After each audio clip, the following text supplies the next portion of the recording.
Nearly red, Indiana is one of the White House's latest targets in the push to implement President Trump's conservative agenda long term.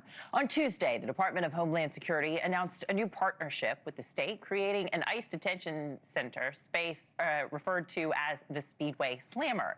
The 1,000 beds are being used at a current prison in the center of Indiana. And on Thursday, Vice President J.D. Vance visiting the Hoosier state, meeting with Republicans to talk about possible redistricting, with Indiana's Lieutenant Governor tweeting this: "Redistricting isn't just politics, it's about ensuring the voice of we the people is heard loud and clear."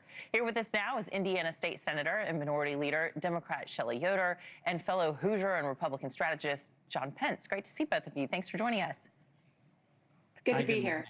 All right, Senator Yoder, let's start with the plans to expand the ICE detention space in your state. Is Indiana ready for this type of detention center? The Speedway Slammer, what we're calling this, what the president is calling it, is nothing more than a political stunt.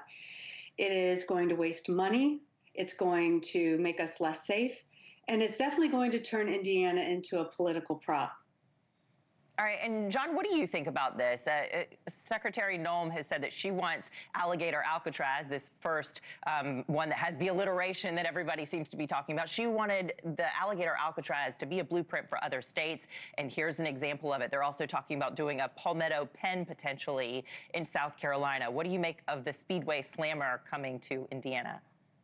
Well, I think it's a good thing for Hoosiers. I mean, this is another promise made, promise kept by President Trump to stop illegal immigration.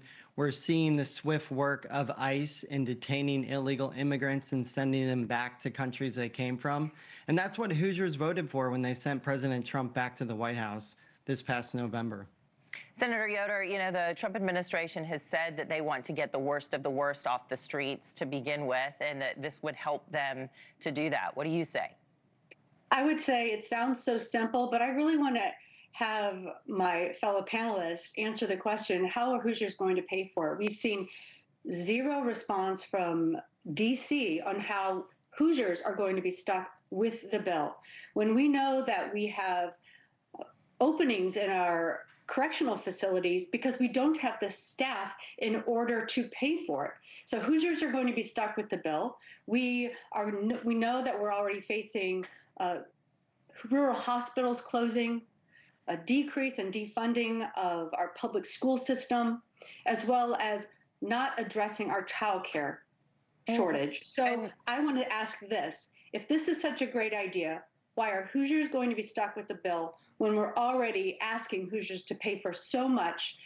We just had a segment on back to school. So that's John, the question I want answered today. Is that right? Will Hoosiers be stuck with the bill? You know, Tom Homan, the border czar, has been jumping up and down saying he needs more money. Then this big, beautiful bill is passed that has freed up some funds. Will some of that money go to this, or is the state senator the one big, beautiful bill did free up a lot of additional funding for border security, for ICE, for particularly the Department of Homeland Security. That funding has just been and will be appropriated to support these sort of initiatives to deport illegal immigrants and to also keep Hoosiers safe. So I disagree with the senator that there's not funding there. That's exactly why Republicans passed the one big, beautiful bill. Is the biggest issue for you the funding, or is it something else, Senator Yoder? The issue is funding, but it also doesn't make us more safe. It's actually going to put Hoosiers at risk for issues of public safety. So I disagree with my panelist member here. There has been no response to the governor saying, how is this going to be paid for? This could definitely be addressed if there would be a promise. There have been no promises, and in the end, Hoosiers know better. They know it's a political stunt, and they don't want any part of it. Is it a political stunt, John? No, I think Republicans are meeting about these things. I mean, just this past week, the Vice President Vance was in Indiana meeting with Governor Braun.